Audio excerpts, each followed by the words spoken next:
Peace be with you. Friends, this weekend we have the privilege of hearing from the wonderful Book of Wisdom. Now, scholars say the Book of Wisdom was maybe the last book written in the Old Testament.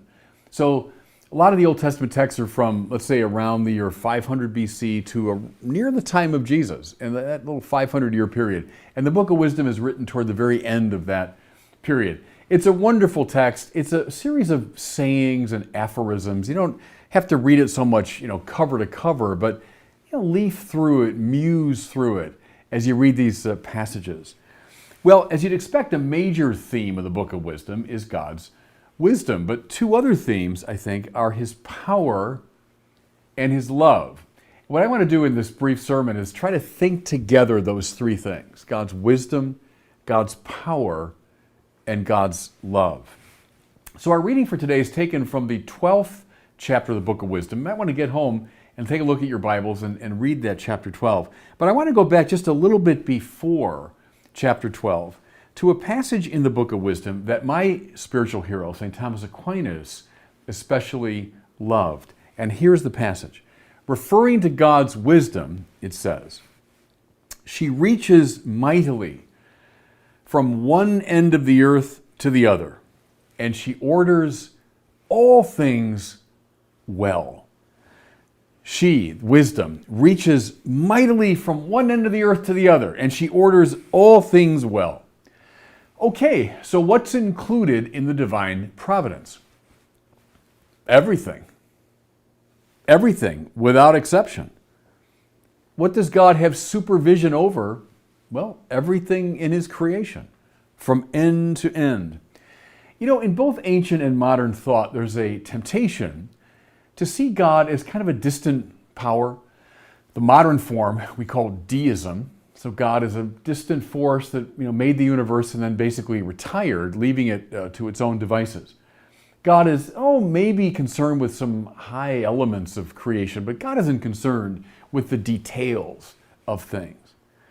Well, that might be a view both ancient and modern, but it just is not biblical. Here's again Thomas Aquinas reflecting very much the scriptural consensus. He says, God is in all things by essence, presence, and power. And then he adds intime, which means most intimately so. God is in all things, not just high things, not just some elements of His creation. God is in all things by essence, presence, and power, and most intimately so. Another way to state this, I was reminded of this by a friend of mine, Michael Leach, who's retired now, but he was the head of Crossroad Press and then Orbis Press. And he brought out a couple of my books early on in my writing career. And Mike, who would have been raised on the Baltimore Catechism, said, remember the question in the Baltimore Catechism, where is God? Answer, everywhere. And when you get that, Michael Leach said, your whole spiritual life will change. And it's true, isn't it? Where is God? Oh, up there somewhere, back there somewhere in the past. No, wrong answers. Where's God?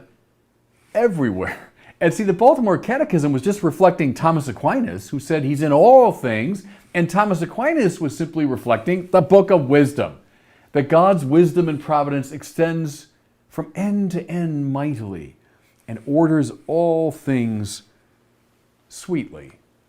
Beautiful, huh? Now, in light of that, let's turn to the passage for today. Here it is. For neither is there any God beside you, whose care is for all people. You are righteous, and you rule all things righteously. Again, not some people you rule righteously, not some things. All people, all things come under God's wise providence. Your might, we hear, is the source of justice. So God, stretching from end to end mightily, ordering all things sweetly according to His righteousness and justice. That's the biblical view. Maybe just one more connection from the great tradition. Someone I've quoted often before, the great 17th century Jesuit master Jean-Pierre de Caussade. He said this: everything that happens is in some sense the will of God. Now he meant either directly, God directly wants this to happen, or at the very least, God is permitting it to happen. Okay, simple idea, reflecting this whole tradition, going back to the Book of Wisdom. Whatever is happening is somehow ingredient in the divine providence, God's wise governance of the world. Where's God?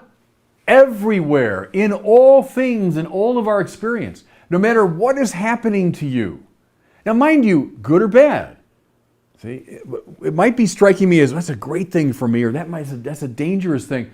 But everything, either directly or permissively, is part of God's will. May I suggest, everybody, your life changes radically when you let that idea sink into your heart. There you are, stuck in traffic. Oh, I'm just cursing my bad luck. Well, Christians shouldn't see it as just bad luck. Somehow, God is permitting that to happen. Maybe to invite you to pray. I'm being persecuted by my enemies. Okay, maybe it's an invitation for you to love and pray for your enemies. God is about something. Our task is to surrender to the divine will. Okay, I know what you might be thinking. You might be thinking, okay, Bishop, I get it. And I get how those words can be very comforting in one sense. But can we be honest? They're also a little bit puzzling. Okay, so God is involved in all things by essence, presence, and power. Where is God? Everywhere. What comes under his providence? Everything. Okay, Bishop, then how come the world doesn't look like it's being governed by a wise providence all the time? How come it looks like the world is full of incompleteness and suffering and injustice? How could you make this claim in the wake of the Holocaust, this moral outrage of the first degree from the last century? I mean, it sounds nice, the universality of God's providence, but how do you make sense of this?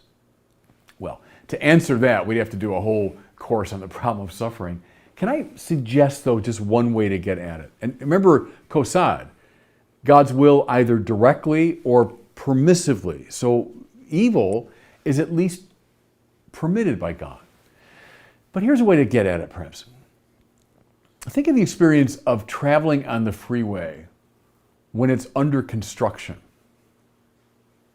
So not in great shape and you just kind of go sailing along and you get where you want to go. But the freeway is under construction. Well, you're going to get where you're going, but it's going to be a little slow, a lot frustrating. Things won't go the way you want. Another image.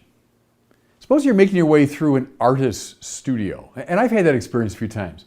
You go to a great artist where they work. So you're not seeing the completed work on a pedestal or the completed work on the wall of a museum. What you're seeing is their workshop. What's it like? Well, it's kind of a mess, to tell you the truth. Most artists' workshops I've been in. There might be a couple of pieces there that are close to completion. Beautiful. But a lot of it is kind of messy and incomplete, and you might get a vague sense of what the artist is up to. It's kind of a hodgepodge, kind of a mess in an artist studio. What's the world like?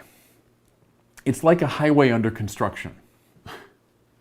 What's God doing? God is making the world righteous. He's in the process of justifying things. Who is God? He's like an artist. What's the world? It's like an artist studio. Sometimes we can see the completed masterpieces. Think of the great saints. But most of God's workshop, it's kind of a hodgepodge. It's kind of a mess. Things are on their way. We're making our way through this highway under construction, through this artist's workshop.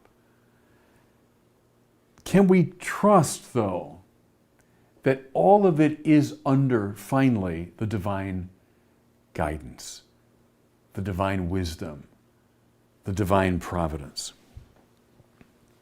Okay?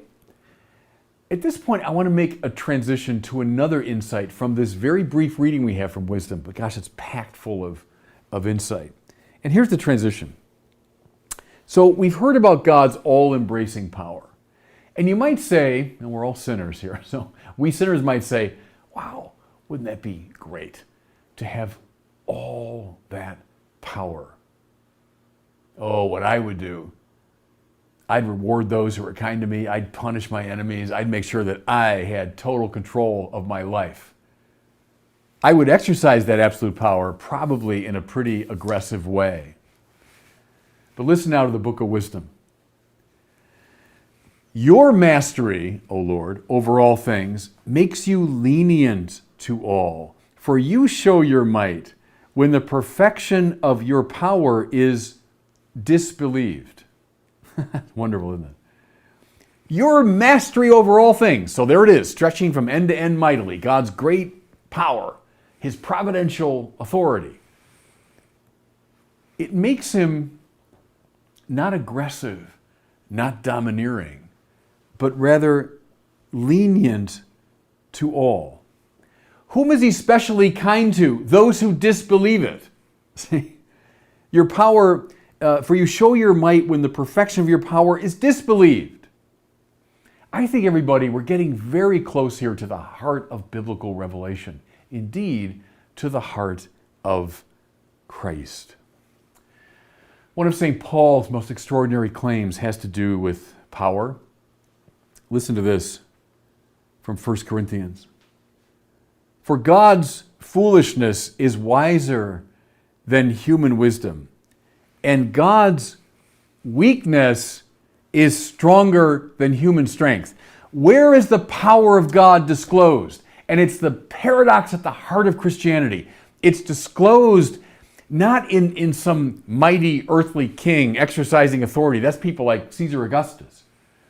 God's power is revealed not there, but rather in this man writhing in pain, tortured to death on the cross. That's God's power. That's what God's all-embracing power looks like. Now, why? Because through that act, God offered to the world the forgiveness of sins. See, now something else opens up, doesn't it? Something else opens up. How does God set things right? How does God bring that highway to repair? How does God complete the work in his artist studio? Precisely through the power of his forgiving love. That's where the power of God's revealed, in the non-power, in human terms, of the cross. How about one last step as I bring it to a close? Again, from our passage today from the book of Wisdom. And you taught your people, Lord, by these deeds, that those who are just must be kind. He's been talking about God's wisdom, God's providence, God's power, God's love. Now, having seen all of that, what should we be like as we exercise power? Do not let it be an exercise in domination, in self-serving, lording it over others. But rather, may our exercise of power be like unto God's exercise of power, expressed precisely through lenience, precisely through forgiveness, precisely through love. Praise be to God, whose providence extends from end to end and embraces all things mightily. God orders the world sweetly, precisely by the power of love. So should we within our arena of responsibility. And God bless you. Thanks so much for watching. If you enjoyed this video, I encourage you to share it and be sure to subscribe to my YouTube channel.